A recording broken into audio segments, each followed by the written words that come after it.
오늘 우리가 함께 읽은 요한복음 4장 43절부터 54절에 있는 이 말씀은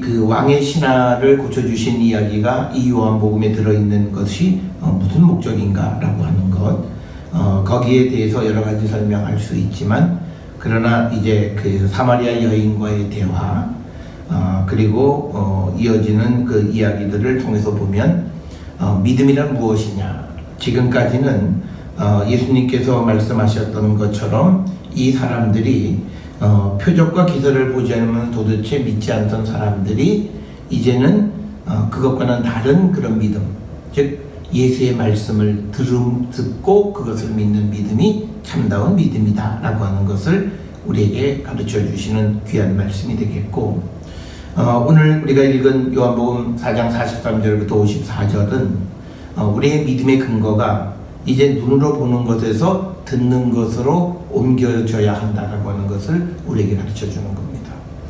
우리는 듣는 것도 마찬가지고 보는 것도 마찬가지고 내가 경험하는 거죠.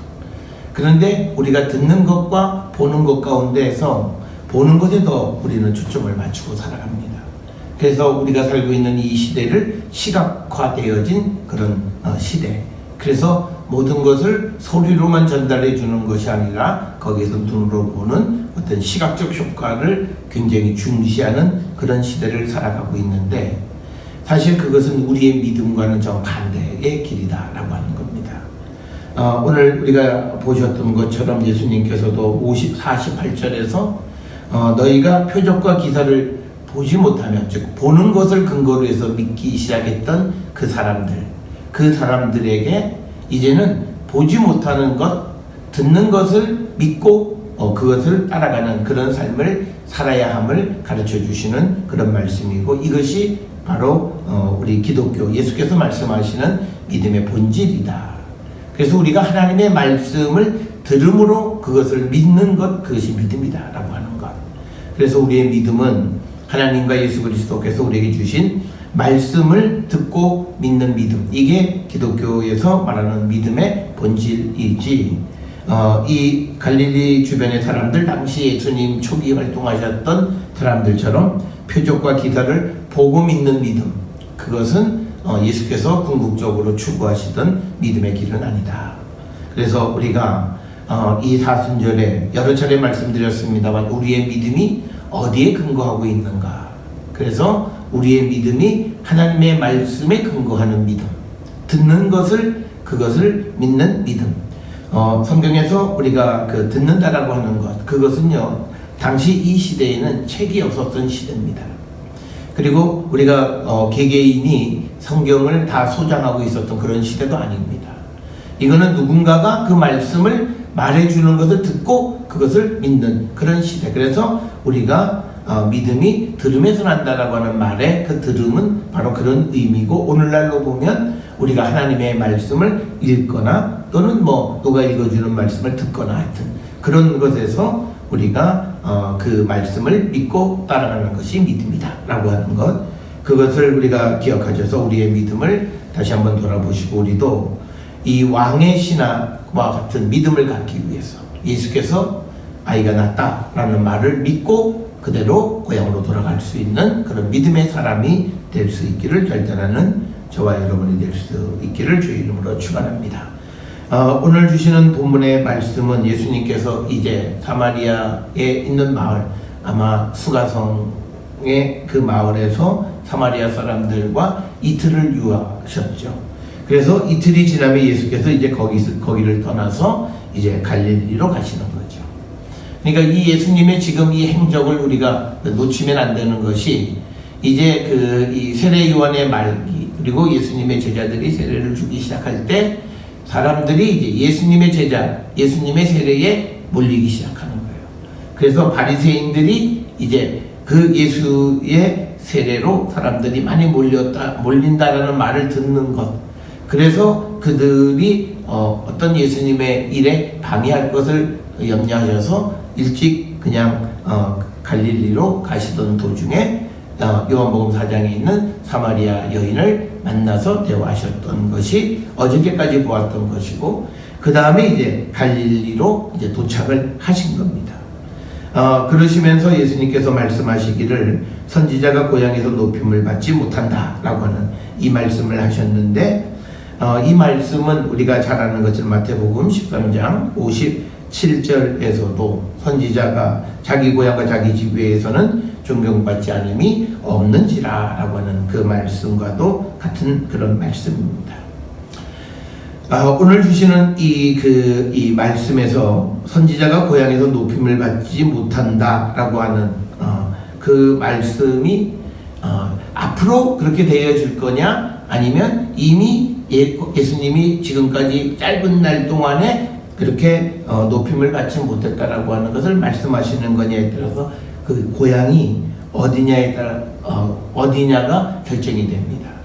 우리는 흔히 예수님의 고향 그러면 우리가 가끔 나사렛 이렇게 얘기하시는 경우가 있어요. 그런데 사실은 우리가 성경에 있는 내용을 통해서 보면 예수님의 고향은 베들레헴, 유대 땅이 있고, 그 다음에 나사렛은 어린 시절에 자라신 곳이에요. 그래서 또 그런데 또 이제 어떤 말씀에서는 나사렛에 가셔서 이 말씀을 하셨기 때문에 또 예수님의 고향을 예수님이 나사렛으로 말씀하시는 것이 아닌가라고 하는 그런 생각도 하게 됩니다. 그래서 우리가 이 오늘 주시는 본문에서 선지자가 고향에서 높임을 받지 못한다 할 때 이 고향은 어디냐라고 하는 거예요. 첫째 가능성은 예수님이 태어난 유대 땅, 거기가 예수님의 고향일 수 있습니다. 그래서 요한복음 7장 41절을 통해서 보면 우리가 유대 땅이 예수님의 고향으로 생각할 수도 있고, 그 다음에 이제 두 번째로 생각되어지는 예수님의 고향은 갈릴리.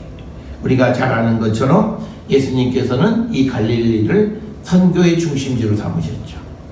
그래서 우리가 이 갈릴리를 예수님의 고향으로 생각하지 않은 경우가 있고, 또 하나는 예수님께서 이 문제가 발생하니까 유대 땅에서 바로 갈릴리로 돌아가셨어요. 그러니까 이 갈릴리가 마치 예수님의 베이스 캠프와 같은 고향으로 생각하지 않았겠는가, 이렇게 생각할 수도 있고, 그 다음에 이제 세 번째는 우리가 전통적으로 알고 있는 나사렛이다라고 하는, 그렇게 주장하는 사람들, 이렇게 우리가 볼 수가 있고, 그 다음에 이제 마지막으로 이 고향이라고 하는 것은 갈릴리와 유대 전부를 다 포함하는 그런 의미로 이 고향이라는 말을 사용했을 것이다.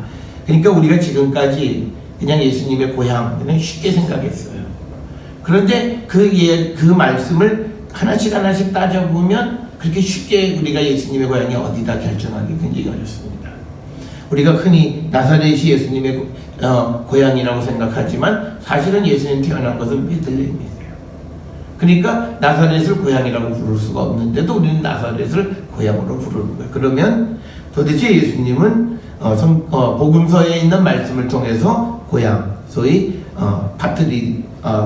파트리스라고 하는 이 고향을 도대체 어디로 이야기하시는가, 여러 가지 가능성을 우리가 가지고 있다라는 정도만 알 수 있지, 여기다 딱 결정할 수 있는 것은 아니다라고 하는 것이고요. 그러면서 이제 45절에 갈릴리에 가니까 갈릴리 사람들이 역시 예수님을 영접합니다.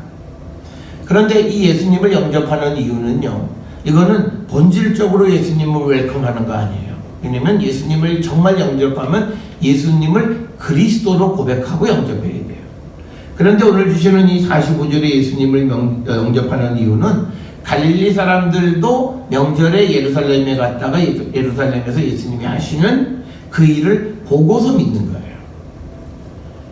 그러니까 아직 여기에서는 예수님을 그리스도로 이들이 믿는 것은 아니다라고 하는 거예요. 그러니까 지금 이제 다음 절부터 이제 시작되는 왕의 신하의 믿음을 보여주시기 전까지 모든 믿음들은 전부 다 예수께서 하시는 표적, 기사, 그리고 어떤 하시는 큰일, 이런 것들을 보고서 예수를 믿으려고 하는 거죠. 이게 유대 땅에 있었던 당시의 믿음의 모습이에요. 그러니까 이적만 베풀면 다 거기를 따라가는 거죠. 그런데 예수님이 그들에게 하시는 것은 뭐냐면, 이제 너희들은 내 말을 듣고 믿어라. 그래서 그 내 말을 듣고 믿는 첫 번째 이야기가 어저께 우리가 보았던 사마리아 동네 사람들이 여인의 말을 듣고 예수님을 믿기 시작은 했지만 그러나 예수님하고 이틀 있으면서 예수의 말씀을 듣고 그들이 정말 예수님이 참 구세주이심을 알게 됐고 예수를 믿었다라고 하는 거죠. 그러면서 그것과 똑같은 사건의 두 번째 이야기가 오늘 주시는 이 말씀이다라고 하는 겁니다. 그러면서 예수님께서 이 갈릴리 사람들이 예수님을 이렇게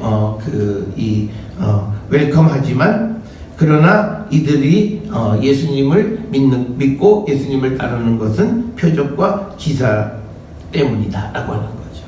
이 말씀하시는 이유는 그들의 그 믿음이 바람직한 믿음은 아니다 라고 하는 것을 말씀하시는 겁니다. 그러면서 이제 오늘 우리가 하나 보셔야 되는 것은 뭐냐면 이제 그 45절에 있는 명절, 우리가 유대인들이 예루살렘으로 순례를 가야 되는 명절은 1년에 3차례 있습니다. 우리가 구약 성경에 보면 6월절이나 7.7절이나 초막절인데, 그런데 성경에 보면 7.7절은 기간이 짧아요. 7.7절은 이틀 동안 지내게 돼 있어요. 그래서 대부분은 6월절 아니면 초막절에 그들이 예루살렘을 방문하는데, 주로 우리가 예수님이 예루살렘 가시는 것, 그리고 유대인들이 예루살렘에 많이 가는 것은 6월절 행사 때 많이 가고, 그 다음에 우리가 요한복음 2장 13절부터 25절에 성전 정화하는 사건을 보면 6월절에 예루살렘 가셔서 그 일을 하신 것. 그래서 아마도 지금 오늘 주시는 이 45절에 나오는 명절은 그 세 명절 중에서 아마 예수님이 요한복음의 2장에 있는 내용을 통해서 보면 6월절에 예루살렘에 가셔서 행하셨던 그 모든 일, 그거를 사람들이 보고 예수님을 믿었다라고 하는 겁니다. 그런 다음에 이제 그 환영을 받은 다음에 예수님이 갈릴리 가나로 다시 가시는 거죠. 그러니까 유대 땅에서 사마리아에 거쳐서 갈릴리로 가셨다가 갈릴리에서 다시 가나로 오신 것입니다. 그러면서 이 가나가 어떤 곳이냐? 이곳은 전에 물로 포도주를 만드신 곳이었다. 그런데 그곳에 왕의 신하가 있어 그 아들이 가버나움에서 병들었더라. 그러니까 뭐냐면 이 사람은 원래 갈릴리에 가버나움에 있었던 사람이죠. 그런데 자기 아들이 병이 들었으니까 혹시 예수님 계시나 싶어서 첫 번째 이적을 행했던 가나로 왔던 거고, 그래서 이제 예수님을 이제 만나게 되는 겁니다. 그런데 이제 47절에 보면 그가 예수께서 유대로부터 갈릴리로 오셨다는 것을 듣고 가서 정하되 내려오셔서 내 아들을 고쳐주소서 하니 그가 거의 죽게 되었다. 그래서 이 왕의 신하, 그러니까 이 왕은 우리가 잘 알다시피 유대 땅은요 그 여러 그 분봉왕에게 나누어져서 통치가 되는데, 이 갈릴리는 헤롯 안티파스라고 하는 왕을 얘기하는 겁니다. 여기서 얘기하는 왕은 헤롯 안티파스의 관리였던 사람입니다. 그래서 그 사람이 이제 자기 아들의 병을 고쳐달라고 예수님을 청하는 겁니다. 그런데 이제 이 사람이 처음 예수님에게로 왔던 이유는요, 사마리아 사람하고 똑같아요. 사마리아 사람들이 이제 여인이 가서 어떤 분이 내 과거의 모든 것을 다 말하는 분이 계시더라 라는 말을 듣고 예수님께로 와서 예수님의 말씀을 듣고 예수를 믿게 된 거죠. 그러니까 이 왕의 신하도 예수님이 하시는 그 어떤 표적, 이적, 이걸 보고 아들을 고쳐달라고 예수님에게로 온 거예요. 그러니까 이 사람도 처음 예수님에게 온 거는 어떤 자기 문제 해결을 위해서 왔어요. 어쩌면 사람들은 다 그런 계기를 통해서 예수에게로 와요. 그런데 단지 그 자기 문제 해결하는 것으로만 그치는 것이 아니라 그 예수님에게로 와서 예수께서 하시는 말씀에 순종함으로 그가 나음을 잊게 된다라고 하는 거예요. 그래서 우리는 믿음에서 가장 중요하게 여기는 게 뭐냐면 순종이에요. 그러니까 뭐냐면 내가 원하는 대로 살아가는 게 믿음이 아니에요. 주님이 우리에게 말씀하시는 대로 살아가는 게 믿음이에요. 그래서 우리가 지난 주일에도 민수기 21장 4절부터 뱀에 물린 그 유다의 백성들에게, 이스라엘 백성들에게 뱀을 장대에 달고 그것을 보는 자는 고침을 받는다는 거예요. 그러니까 뭐냐면 이 우리를 진노하셔서 우리를 심판하던 심판의 도구가 치유의 도구래요. 그 말을 믿는 거예요.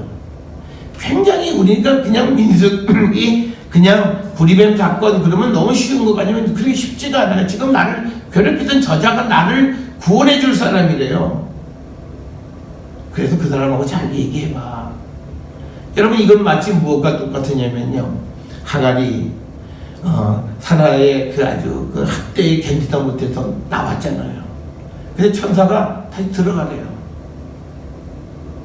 그래서 다시 들어가는 거예요. 그러니까 그 아들에게 이스마엘에게 축복이 가는 똑같은 거예요.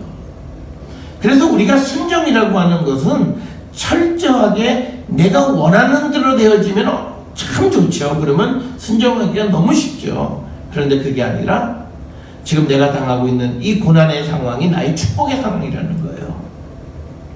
그걸 믿고 감사하고 주의 말씀을 따르는 거예요. 오늘 우리에게 보여주는 이 사건도 핵심이 그거예요. 그래서 우리가 우리의 개인적 문제를 가지고 주님에게로 가는 건 갈 수 있지만 빨리 우리가 그 속에서 주님의 말씀을 들어야만 하는 거예요. 그런데 우리는 우리의 문제가 급하면요, 주님의 말씀을 듣기보다는 자기가 세워놓은 계획과 그리고 자기가 원하는 방향으로 우리가 주님을 끌고 가려고 해요. 그러니까 믿음은 그에게 아무 도움이 되지 않아요. 그래서 우리가 오늘 주시는 이 왕의 신하의 믿음이 뭐냐라고 하는 것, 이 믿음의 본질과 우리의 믿음의 본질을 한번 잘 비교해 보셔서 이 사람과 같은 그런 믿음의 사람이 우리가 되어야 한다라고 하는 겁니다. 그래서 이 사람이 이제 내려오셔서 내 아들을 고쳐주소서. 그러니까 이 47절에서 이 왕의 신하의 요청은 오셔서 고쳐달라는 거예요. 그 말은 뭐냐면 내 앞에서 이적을 베풀어 달라는 거예요. 내 앞에서 기적 구원의 행위를 보여주소서라고 청하는 거예요. 그러면 이 사람이 그렇게 청했을 때 기대하는 건 뭐예요? 당연히 오셔서 자기 아들에게 기도를 하든 또는 뭐 안수를 하든 어떻게 해서 낫게 하는 그 행위를 보고 싶은 거예요. 그래서 그가 아들이 나오면 정말 하나님께 영광을 돌리려고 하는 그런 마음을 가지고 있는 거예요. 그러니까 우리는 보고 믿으려고 하는 거예요. 보고 믿는 믿음은 믿음이 아니에요. 그리고 사람들은 보지 못하면 안 믿으려고 하는 거예요. 오늘날 우리가 갖는 이 시대가 경험주의를 넘어서서 어떤 개인의 감정과 개인의 체험을 너무 중요시하는 그런 시대에 살다 보니까 어떤 문제가 되어지냐면 우리에게 새로운 역사가 일어나지 않아요. 왜? 새로운 역사는 내가 한 번도 경험해보지 못한 거예요.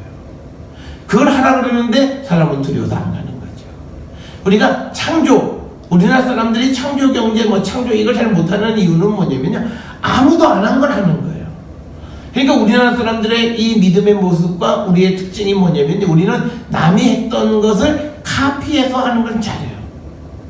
남이 걸어갔던 길을 우리는 더 빨리 가고 좀 더 그걸 다 아름답게 잘 이렇게 장식을 해서 멋있게 보여지는 건 잘해요.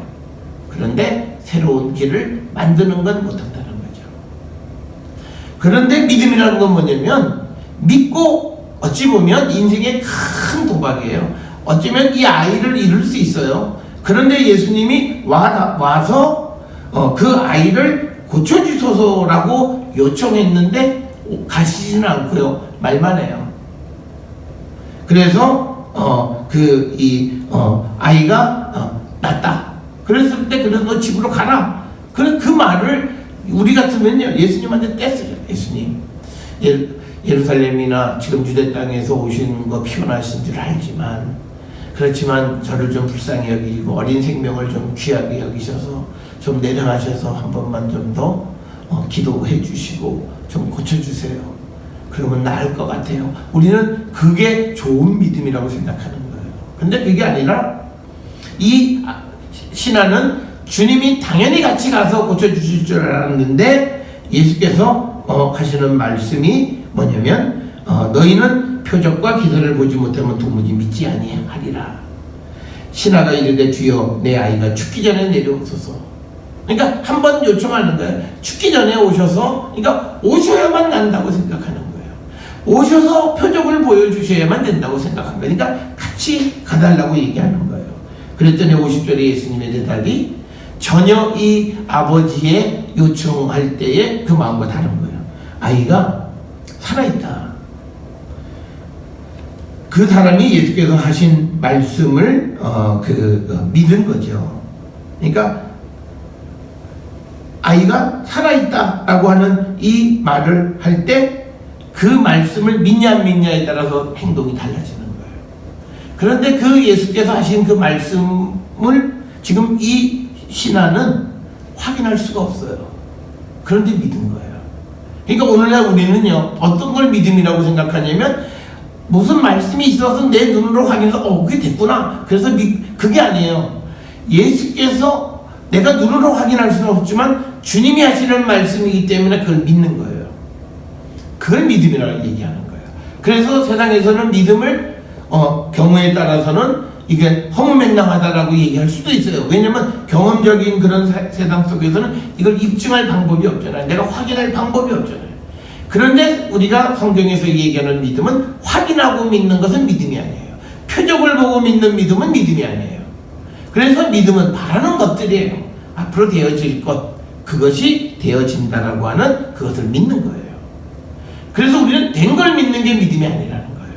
그런데 오늘날 우리는 된 걸 믿어요. 그 된 것을 믿고 내가 그냥 주님을 믿고 나에게도 그 똑같은 것보다 더 좋은 걸 이루어지기를 원하는, 그게 믿음이 아니라 주님이 우리에게 하시는 말씀 하나하나를 우리가 그대로 믿는 그 믿음. 그래서 이 왕의 신하가 그 아들이 나왔는지 안 나왔는지 확인할 길이 없어요. 거리는 멀리 떨어져 있으니까 뭐 전화를 야, 아들이 낳냐? 낳다 그러는데 낳나 확인 좀 해봐. 들어가서 애가 일어났나 한번 확인해봐. 그리고 나서 낳다. 그럼 예수님 감사합니다. 그리고 떠나는 게 아니라 예수께서 그냥 그 아이가 살아있다. 그러니까 그 말씀을 그냥 믿고 집으로 가는 거예요. 이게 믿음이라는 거예요. 우리 같으면 야 거기까지 갔는데 그를 모시고 오지 그냥 오니? 우리는 그렇게 얘기하잖아요. 그런데 그게 믿음이 아니라 예수께서 살아있다. 그 말씀을 믿고 산 줄 알고 가는 거예요. 이 믿음을 우리가 갖는 자가 되어야 돼요. 그래서 우리는요, 주님 안에 살아가는 자들에게는 영원한 하나님의 나라에 들어갈 수 있다라고 하는 예수의 약속을 믿고 가는 거예요. 그게 우리의 믿음의 소망이에요. 예수께서 내가 예수 그리스도를 영접하면 주님이 우리를 낙원으로 인도해 주시고 마지막 심판에 우리를 변호해 주셔서 우리가 구원에 이르게 우리를 도와주심을 믿는 거예요. 그 약속을 믿고 오늘 우리가 살아가는 거예요. 그래서 우리의 믿음이 이 예수께서 하나님께서 우리에게 주시는 그 믿음을, 말씀을 믿는 그 믿음이 우리에게 있는가, 이걸 우리는 한번 돌아보시고요. 여러분, 우리의 믿음은 표적이나 기사를 넘어서는 인생의 모험과도 같은 거예요. 그냥 옛날에 했던 경험 속에만 묶여있는 그런 이적이 아니라, 그런 믿음이 아니라 그것보다도 더한 역사를 우리가 경험할 수 있으려면 예수의 말씀을 믿고 행하는 거예요.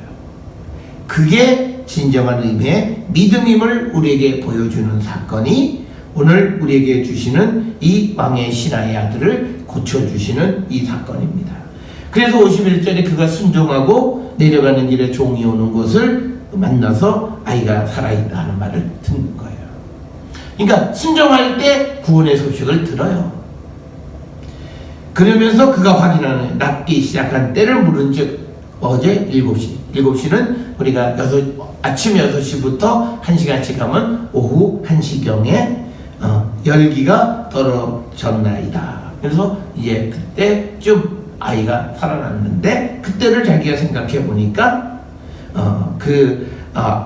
그의 아버지가 예수께서 내 아들이 살아있다 말씀하신 그때인 줄 안 거예요. 그래서 이 사람은 지금요, 아이가 살았다라고 하는 것 때문에 온 집안이 믿은 게 아니에요. 예수의 말씀대로 되어졌다라고 하는 것을 믿은 거예요. 그러니까 아이가 살아났다 그럼 그때 온 가족이 믿는. 근데 그게 아니라 예수께서 하신 말씀, 아이가 살아있다 한 그 말씀이 이루어졌다라고 하는 것을 확인한 거예요. 그래서 그 말씀을 이제 믿기 시작하고 온 집안이 예수를 믿기 시작한 거예요. 그것은 이적을 믿은 게 아니라 예수께서 하시는 말씀이 믿을만하다는 거예요. 거기에 대한 믿음을 갖기 시작한 것이 이제 이 왕의 신하의 집안이 다 예수를 믿기 시작했다는 거예요. 믿음은 이런 거라는 겁니다. 적어도 우리에게 가르쳐주는 성경에서의 믿음은 예수님의 말씀을 믿는 믿음이에요. 그러니까 우리가 부활, 동정녀 탄생, 승천, 우리가 이걸 입증해서 믿는 게 아니라 말씀이기 때문에 믿는 게 믿음이에요. 이걸 어떻게 증명하고 이걸 논리적으로 설명하고 그게 믿음이 아니라 하나님의 말씀이기 때문에 믿는 게 믿음이에요. 그리고 믿는 사람에게는 그것이 사실이에요. 그래서 우리에게는 사실이 두 가지가 있어요. 팩트로서의 사실이 있고 믿음의 사실이 있어요. 그러니까 우리가 하나님이 세상을 말씀으로 창조하셨다는 건 우리에게 사실이에요. 입증할 수는 없지만 나에겐 그게 사실이에요. 이거는 팩트는 아니에요. 이건 나의 고백적 사실이에요. 그렇지만 이거는 나에게서는 팩트보다 더 중요해요. 그게 믿음이라는 거예요. 그리고 동정녀 탄생, 예수 그리스도의 부활, 승천, 이 모든 것, 다시 오시는 이 약속, 이 모든 것 주께서 하신 말씀이기 때문에 믿는 거예요. 그러니까 이거는 우리가 입증하고 증인을 세울 필요가 없는 거예요. 왜? 내가 그걸 믿으면 믿음이 있는 거고, 믿지 못하면 믿음이 없는 거예요. 그러니까 내가 예수 그리스도를 믿는다는 건 그 말씀 전체를 다 믿는 거예요. 그러니까 그거는 나에게선 입증할 이유가 없어요. 여러분, 우리가 하나님이 세상을 말씀으로 창조하신 거 입증해 보세요. 아니잖아요. 믿는 거예요. 그래서 요한복음 11장에 보면 믿음이 없으면 말씀으로 세상을 창조한 것을 믿을 수가 없다는 거예요. 알 수가 없어요. 그거는 믿음이 있을 때 믿는 거예요. 그냥. 그러니까 여러분, 우리가 누구를 믿어주면요, 그 사람이 허튼 말을 해도 믿어요. 언제까지? 그게 내가 어떤 계기를 통해서 그에 대한 믿음이 깨질 때까지는 그가 하는 말은 다 믿어요. 그러니까 똑같은 거예요. 하나님에 대한 믿음도 똑같은 거예요. 예수 그리스도에 대한 믿음도 똑같은 거예요. 그래서 내가 믿기 시작했다라고 하는 것은 뭐냐면 이제 그가 하는 모든 것은 다 믿는 거예요. 선별할 수 있는 게 아니라. 그래서 우리가 하나님의 말씀이든지 믿음의 행위를 나의 환경에 따라서 선별하는 건 믿음이 아니라는 거예요. 그냥 믿기 시작하는 거예요. 그래서 오늘 이 사람처럼, 왕의 신하처럼 예수의 말씀, 그것의 결과를 확인하지 못했지만 주님의 말씀이기 때문에 그냥 믿고 행동하는 거예요. 그럴 때 우리는 구원을 보게 된다는 거예요. 그래서 이것은요, 우리가 요한복음에 이제 마리아 마르다가 나사로를 살리는 사건에서도 똑같잖아요. 마르다한테 돌을 굴려라. 그러니까 이미 죽은 지 3일도 아니고 4일이나 지났어요. 그랬더니 예수님 딱 한마디, 네가 내 말을 들으면 하나님의 영광을 보고 듣지 않으면 못 본다. 딱 이거예요. 우리가 주님의 말씀을 믿으면 하나님의 영광을 보는 거고, 주님의 말씀을 믿지 않으면 못 보는 거예요. 지금 이 왕의 신하도 예수의 말씀을 믿으면 그는 그 아들이 살아나는 구원의 역사를 체험하는 거예요.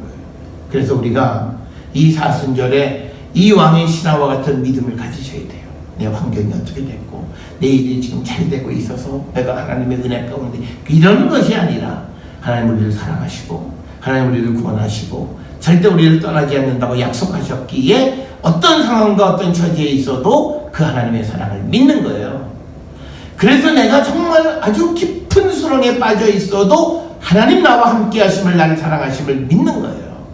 그래서 그 믿음으로 주님을 바라보고 십자가를 바라볼 때 우리는 다시 희망을 갖고 그 어려움을 이겨나갈 수 있다는 거예요. 그래서 오늘 주시는 이 본문을 통해서 우리의 믿음을 한 번쯤 돌아보시는 우리 모두가 되고, 우리도 이 왕의 신하와 같은 믿음을 갖는 그런 성도들이 될 수 있기를 주의 이름으로 축원합니다. 오늘 주시는 본문에서 우리가 네 가지 있어요. 사람이 어떤 예수님에 대해서 제일 먼저 귀에 들리는 것은 기적적인 사건이에요. 누구를 고쳤다, 뭐 병자가 일어났다. 그래요. 그렇게 되면 사람은 자기 문제를 가지고 예수께로 가요.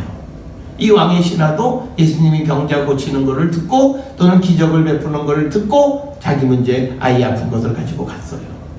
그래서 예수님한테 그 필요를 얘기한 거예요. 그런데 예수님은 만나 주셨지만 그러나 그 처리하고 행동하고는 전혀 다른 방법이에요. 그걸 믿어야 돼요. 그리고 그 신하는 보지 않고 예수의 말씀을 믿고 그래서 예수에 대한 전적인 믿음을 갖게 되는 거예요. 그러니까 우리가 어떤 이적을 통해서 예수에게로 가는 그런 문이 열리는 거예요. 그렇지만 그 안에 들어가서 빨리 예수의 말씀에 전적인 신뢰를 갖는 믿음으로 탈바꿈 하셔야 돼요. 그게 바로 우리가 이 4장에서 그 사마리아 여인의 동네 사람들이 예수의 말씀을 듣고 그가 그리스도이심을 알고 믿게 되어진 것, 그리고 오늘 이 왕의 신하가 예수의 말씀을 듣고 믿게 되어진 것, 이런 믿음을 우리가 갖는 자들이 되어야 한다. 이것을 기억하셔서 우리가 2018년 이 한 해에 우리의 믿음이 이 왕의 신하의 믿음처럼 예수의 말씀을 철저하게 믿을 수 있는 믿음의 성도들이 될 수 있기를 주의 이름으로 축원합니다. 기도하시죠.